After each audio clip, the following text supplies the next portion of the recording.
Okay, so I think for most guys who got into this because of a desire to get good with women, to learn seduction, most men start researching different schools of thought, and what they come across is techniques. Say these words in this sequence. Do these set of actions in this sequence, and the result will be vaginas from the heavens. And then you go to another school of thought and you see that they say exactly the opposite. And then you decide which faction you're on, indirect or direct or natural or scripted or whatever, and you fiercely defend it to the death, and therefore you close your mind to another set of philosophies. I've got no interest in debating direct or indirect or natural or whatever. I call what I do natural seduction, in the sense that I'm not teaching guys a set of lines to say. Yeah, and I've been calling it that since 2007, and it's become, it's become part of the marketing. Now everyone's natural. Whatever that means specifically. I think what's more important than looking at a technical difference or a semantic difference is always to look at what are the philosophies behind, what are the principles behind the techniques. Yeah? And so when you guys are listening to these different speakers, yes, listen to the technical aspects, because they will help. There's lots of tricks and tips and tools that you can take which will assist you. I mean, I have techniques, even though I say that what I teach is principle-based. For example, I have a technique for stopping girls who are walking towards me, and I call it the Jedi stop. Yeah? So if a girl's walking towards me, I don't stand directly in front of her and put my hands out, because that's confrontational, possibly illegal. And I don't, flutter my hand at her and go, oh, hello, like that. As she's walking towards me, I place my hand at about stomach or chest height, and I make clear eye contact with her, and then I step in, like that. And I say, excuse me, these are not the droids you were looking for. That's why it's the Jedi stop.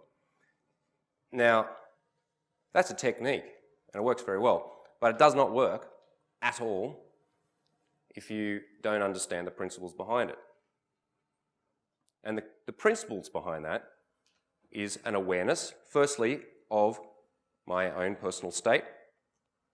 Because if I'm really nervous, or I'm shaky, or I'm jittery, or I misjudge, where I'm at, I might accidentally grab her breast, and that's not a good technique at all.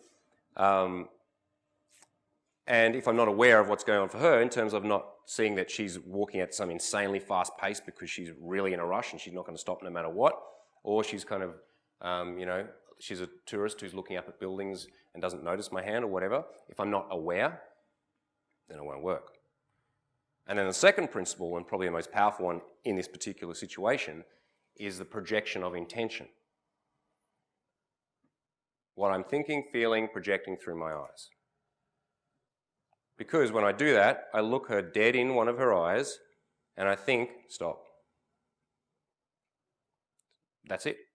That's my intent, is to make her stop. And so when I think, feel, project that, everything that I do aligns with that. Therefore, suddenly the technique works. Can you guys see the difference between robotically going, hand out, take a step to the right, and there is the girl? Yeah, that's the technique. When the intention is, stop, baby. I want to talk to you. That's my intention, so then it's, excuse me. Okay.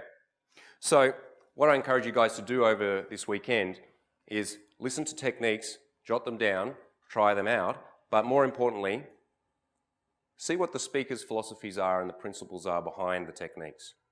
Because I know the majority of these speakers personally, and I know their quality. And I also know that Anthony only chooses quality speakers.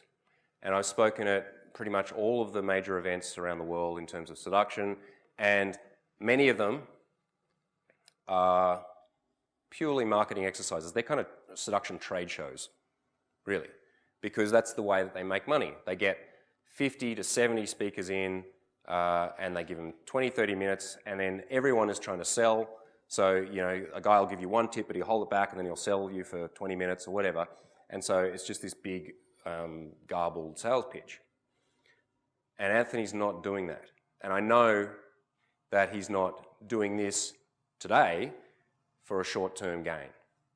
I know that he will be a wealthy and successful man in the long run, because he has the vision, the drive, and he has a clear strategy and plan. That's not going to happen today. Yeah? So he's putting on this event today to make sure that the content is gold. Therefore, the people he's chosen are golden. So,